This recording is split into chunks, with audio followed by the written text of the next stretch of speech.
The wind had a way of finding every weakness. It slipped through seams in coats, crept into boots worn thin at the solace, and whispered through the trees like it knew something no one else did. Out here, in the wide and empty stretch of winter land, it didn't just bite, it lingered. It stayed long enough to remind anyone foolish enough to wander alone that survival was never promised. She pulled her coat tighter as she stepped over a fallen branch, her boots sinking deep into fresh snow. The sky above was pale and cold, the kind that gave no comfort, only distance. Somewhere behind her lay a small cabin with a broken door and little left inside.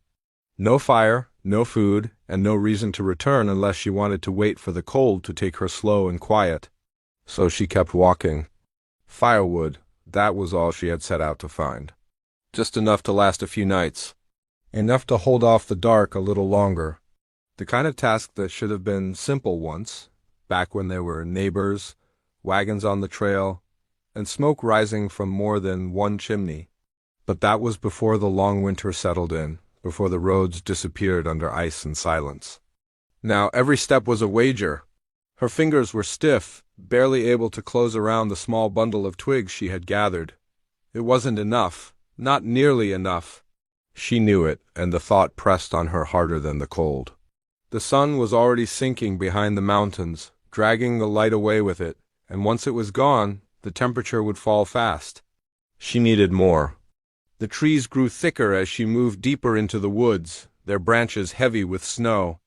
The world felt smaller here, quieter, as if even the wind hesitated to pass through. She paused, listening. There was nothing but the faint creak of wood and the soft crunch beneath her feet. Then she saw it. At first, it was just a shadow against the base of a rocky hill, a dark line where snow had failed to settle. She stepped closer, brushing aside a curtain of frozen brush. The ground dipped slightly, revealing a narrow opening, no wider than her shoulders. Warm air touched her face, so faint she almost thought she imagined it. She froze, warmth. Out here, in the middle of frozen nothing, warmth didn't happen by accident. She crouched low, setting her small bundle of sticks aside. The opening sloped inward, a natural crevice carved into the rock, just large enough for someone to crawl through. She leaned closer, holding her breath, waiting for some sign. Smoke, sound, movement. There was nothing. Only that soft, steady breath of heat. Her heart began to beat faster, not from the cold now, but from something else. Hope, maybe. Or something sharper, something that told her this was not as simple as it seemed. Still, the cold behind her made the choice clear. She lowered herself to the ground. The snow soaked through her knees as she pushed forward, inch by inch, into the narrow space. The rock pressed close on either side, rough and cold against her coat. For a moment, she wondered if she might get stuck, if this would be the place where her journey ended, trapped between stone and frost. But then the air changed. It grew warmer. Not just a little, but enough that she could feel it on her face, on her hands, seeping through the layers she wore. The darkness ahead softened, not with light exactly, but with a faint glow that flickered just out of sight. She kept moving. The crevice opened slowly, giving her room to lift her head, then her shoulders. The smell reached her next, wood smoke, strong and real. Not old, not fading, fresh, someone had been here. Or still was.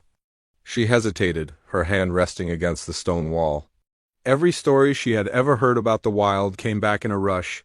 Hidden places, strangers who did not welcome company. Things that were better left undiscovered.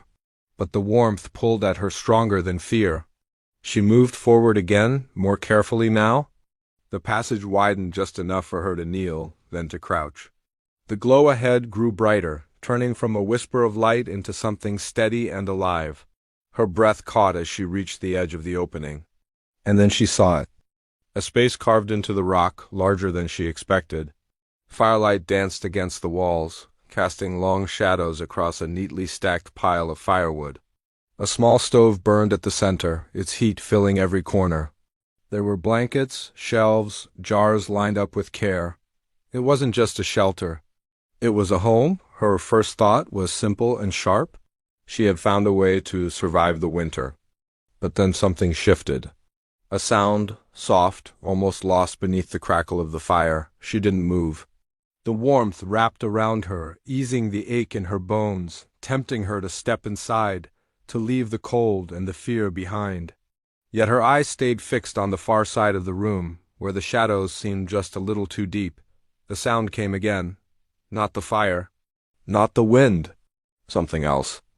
And in that moment she understood one thing clearly. She was not alone. She stayed where she was, half in the narrow passage, half at the edge of that hidden room, her breath shallow and slow. The fire crackled steady in the stove, giving off a warmth that felt almost unreal after the biting cold outside. But it was that other sound that held her still, a faint shift, like fabric brushing against wood. Then quiet again. Her eyes moved carefully across the space. The stacked firewood was cut clean and even, not the kind of work done in a hurry. The jars on the shelf were sealed tight, filled with dried goods, beans, herbs, maybe even preserved meat. Whoever lived here had planned ahead. They had prepared for winter the right way. Better than she had. Her gaze drifted to the bed tucked along the wall. Thick blankets, neatly laid, no dust, no sign of abandonment. This place wasn't old or forgotten. It was being used. Her fingers tightened against the stone floor. Every part of her wanted to back away, to slip out of the crevice and disappear into the trees before whoever owned this place returned. But the cold outside pressed against her memory like a warning. She had seen what the nights were becoming. Another evening without fire might be her last. The sound came again, clearer this time, from behind the far side of the room. She swallowed hard and slowly pulled herself forward, inch by inch, until she was fully inside. The warmth hit her all at once, making her head feel light. For a second she just stayed low, steadying herself, letting her hands feel something other than ice and snow. Then she rose carefully to her feet. The wooden floor creaked under her weight, and she froze again, listening. Silence. She took a step forward, then another, her boots leaving faint wet marks behind. The fire popped softly in the stove, a small spark of orange light flashing through the metal grate. It should have felt safe. It should have felt like a blessing. But it didn't, not yet. Her eyes fixed on the darker corner of the room, where a rough curtain hung, made from thick cloth or maybe an old blanket. It swayed just slightly, though there was no wind inside. That was where the sound had come from. She glanced back once toward the narrow opening behind her. The pale blue light of the snowy world outside seemed far away now, like a different place altogether. If she left, she might not find this crevice again. If she stayed, she might be stepping into something she didn't understand. The choice sat heavy in her chest. Then her stomach twisted, a sharp reminder of how long it had been since she had eaten anything real. She turned back to the room. The shelves were within reach now. She moved toward them slowly, her hands shaking as she picked up one of the jars. It was heavier than she expected. Inside were dried beans, clean and good, not spoiled, not old. Her throat tightened. Someone had worked hard for this. Someone who might not take kindly to a stranger helping herself. She set the jar back exactly where it had been, careful not to make a sound. Even in her hunger, something in her refused to take what wasn't hers. Not yet. Another small sound came from behind the curtain. This time it wasn't just movement. It was a breath. She felt it more than heard it. A quiet pull of air, slow and uneven. Her body tensed. Not an animal, she thought. Not the kind that would stay hidden this long with a fire burning nearby. And not the wind either. A person. Her mind raced.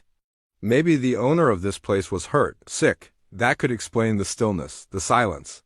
It could explain why the fire had been left to burn without anyone tending it. Or it could be something else. Something worse. She took a slow step toward the curtain, her eyes never leaving it. The fabric looked worn but strong, hanging from a simple wooden rod. It blocked the view completely, hiding whatever lay beyond. Her hand lifted, then stopped halfway. She listened again. That faint breathing continued. Weak, but steady. She thought of her own cabin, empty and cold. Thought of the nights she had sat awake, listening to the wind and wondering if morning would come.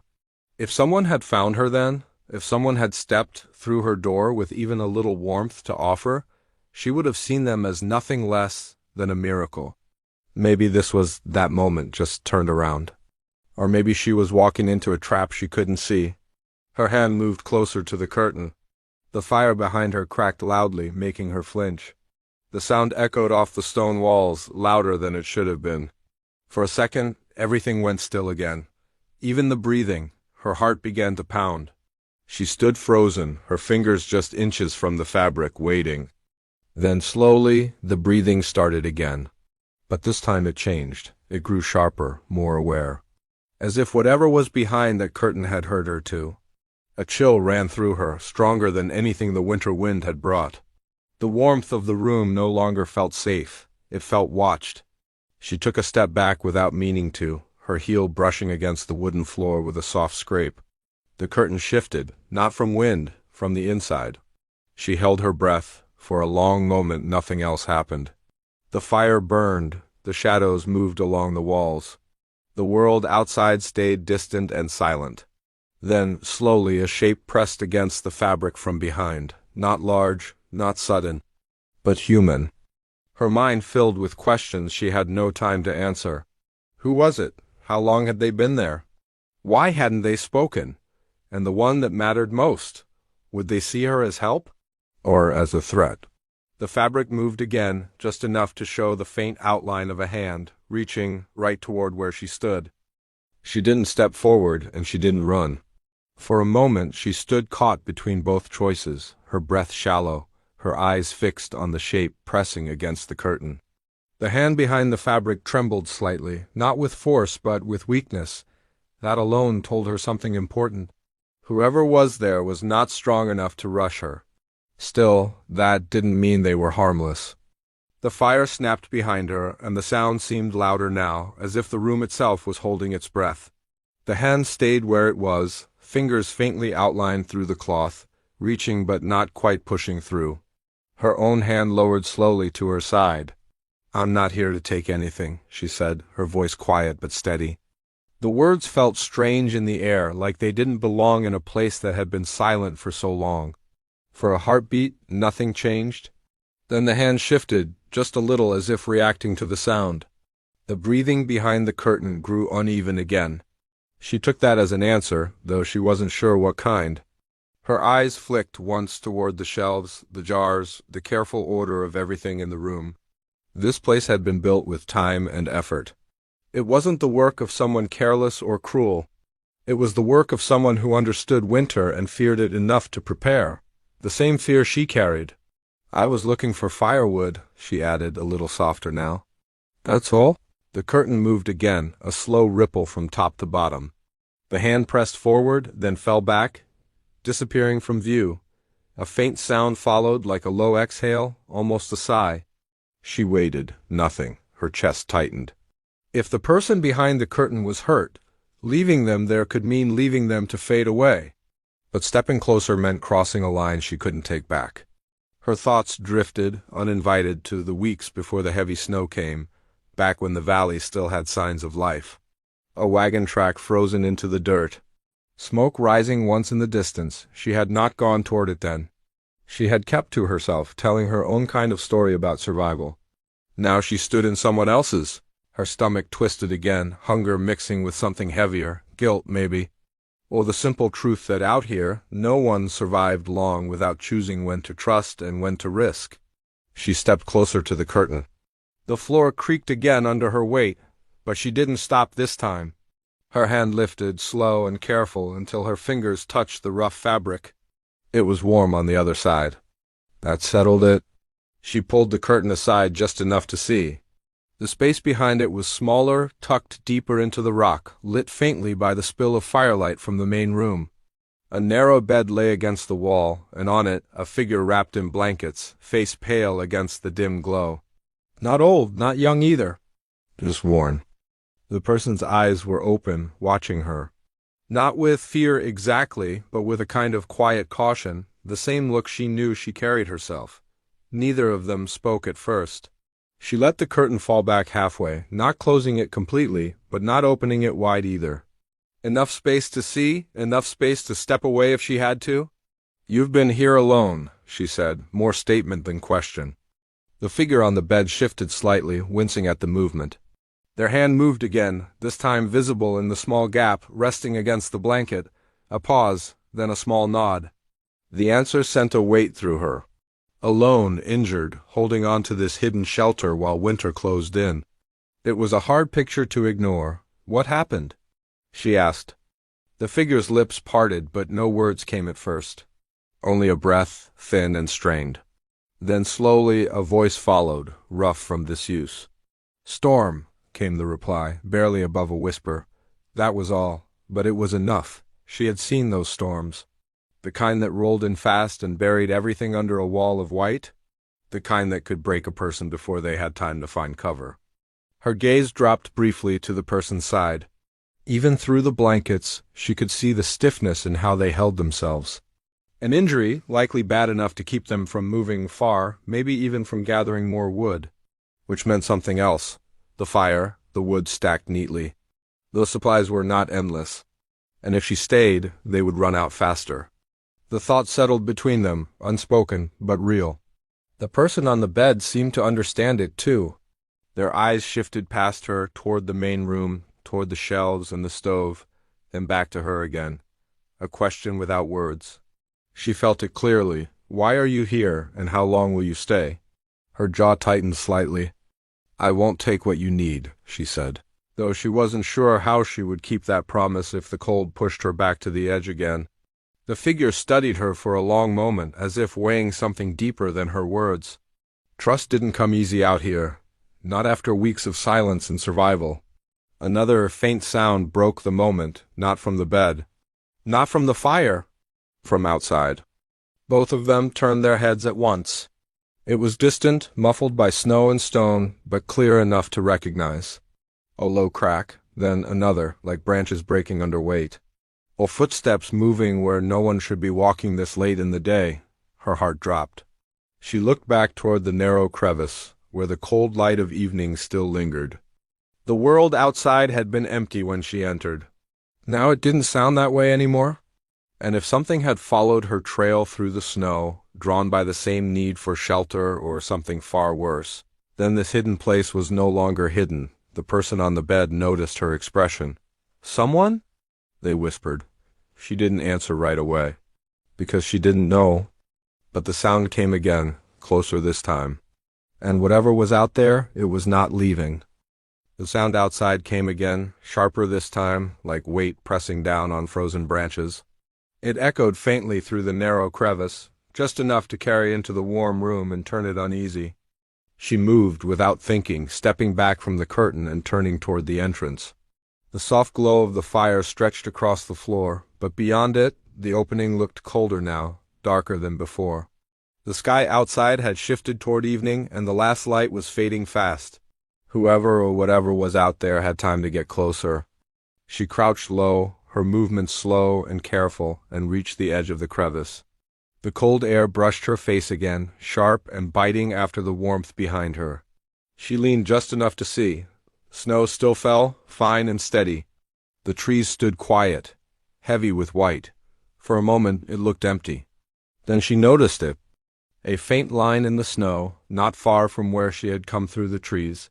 It cut across the ground in an uneven path. Not the clean track of a single traveler, but something more scattered, more restless. Her pulse quickened. Not one set of prints, more. She pulled back quickly, pressing herself against the stone wall. Her breath came faster now, fogging faintly in the colder air near the opening. The silence outside wasn't calm anymore. It felt like waiting. She turned and moved back into the room, her steps faster this time.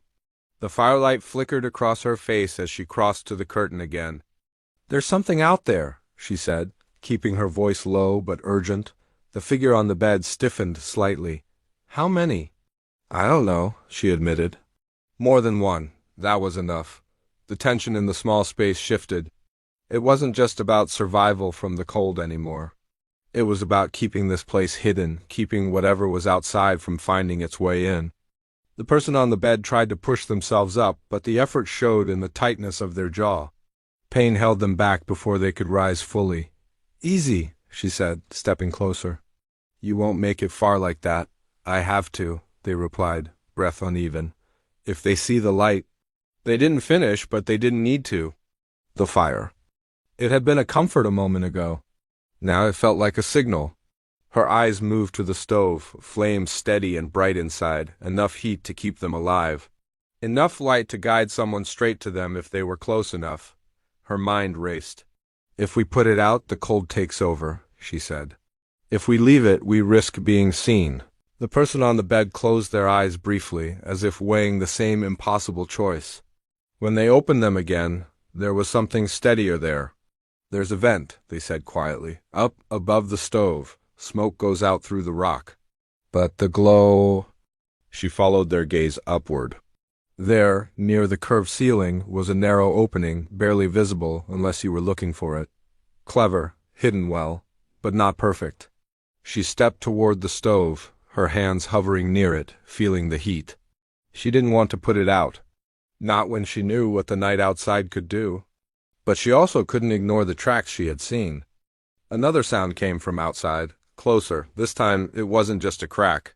It was a shift of snow, heavier, followed by a low rustle that carried just long enough to make her chest tighten. They were near.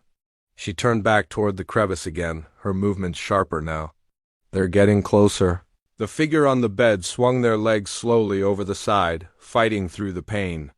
It took effort just to sit upright, but they managed it, their breathing controlled but strained. We can't let them find this place, they said. She nodded, though her thoughts were still spinning. There had to be something else. Her eyes swept the room again, faster this time. The stacked firewood, the shelves, the blankets. Every part of this place had been built with care, with planning. That meant there were things she hadn't noticed yet. Is there another way out? She asked, a pause, then a small shake of the head. No, just that one. That tightened the space even more, one way in. One way out? If something blocked that opening, they would be trapped. The weight of that thought settled heavily. Another sound. Right outside now, snow shifting, a faint scrape against rock. She held her breath. Something was near the entrance. The person on the bed reached for the edge of the wooden frame, steadying themselves. Help me up. She hesitated for only a second before moving to their side. Together, slowly, they managed to get them standing. The effort left them unsteady, but upright. Over there, they said, nodding toward the far wall. There's a small storage cut in the rock, if we need to hide. Their voice trailed off, but the meaning was clear. Hide, in a place already hidden. She glanced toward that corner. It was darker there, the shadows deeper, enough to conceal someone if the light was low. Her heart pounded harder. A faint shadow moved across the opening, not inside, but just outside the crevice. She saw it for only a second, a shift in the pale light, but it was enough. Something was right there. Both of them froze. The fire cracked again, louder now in the silence. She slowly reached toward the stove, her hand hovering near the door, ready to close it, to dim the light, to make the room less visible. But if she did, the heat would start to fade. And the night was coming fast. Another sound came, right at the entrance, a slow, deliberate scrape, like something testing the opening. Her breath caught in her throat. She looked at the person beside her. They were watching the same spot, their face pale but focused, every bit of strength pulled into that single moment. No words passed between them. They didn't need to. The choice was right there. Protect the warmth that could keep them alive, or hide in the dark and hope whatever stood outside never stepped in. The scrape came again, closer. And then, just at the edge of the crevice, something shifted into view. The shape at the edge of the crevice didn't rush in. It paused, half hidden by falling snow, as if it were listening just as closely as they were. The dim light from the fire stretched toward the opening, catching only a rough outline, a shoulder, the curve of a head. Then stillness again.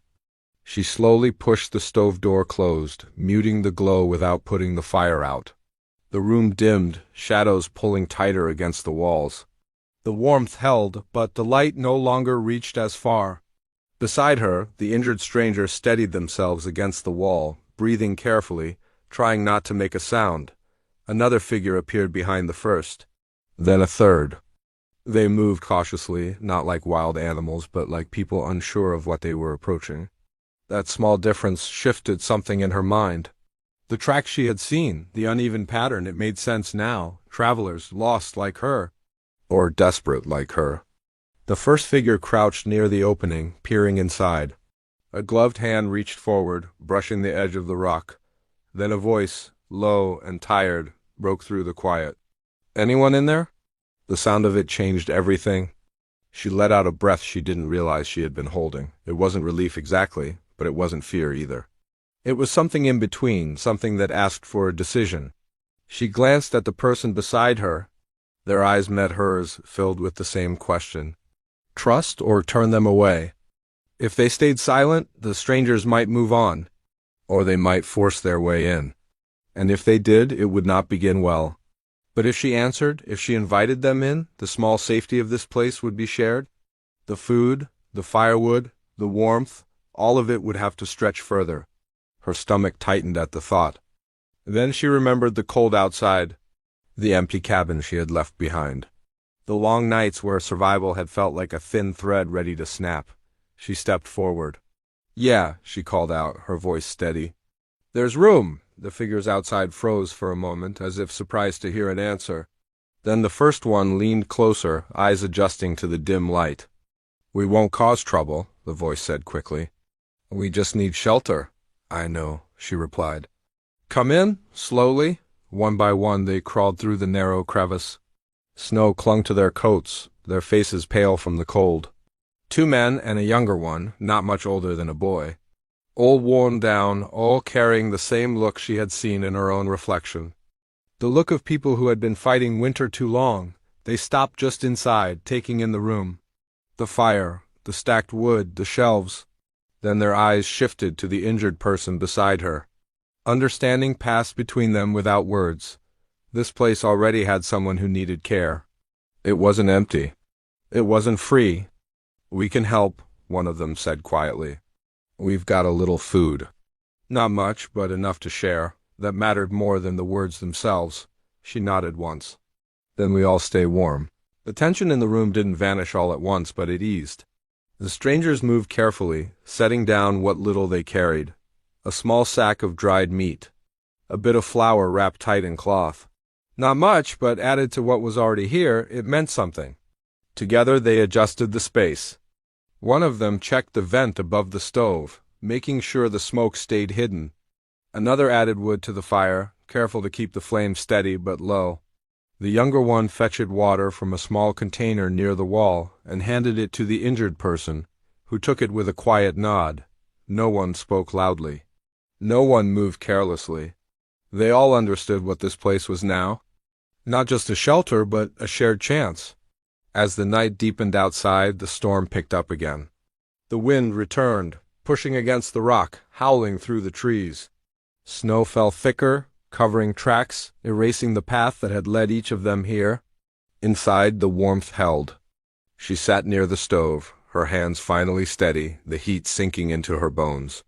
Across from her, the others rested where they could, wrapped in blankets, close enough to share the fire, but giving each other space. The injured stranger lay back down, their breathing easier now, their eyes no longer fixed on the door. For the first time since she had stepped into the crevice, the room felt less like a question and more like an answer. Morning came slowly.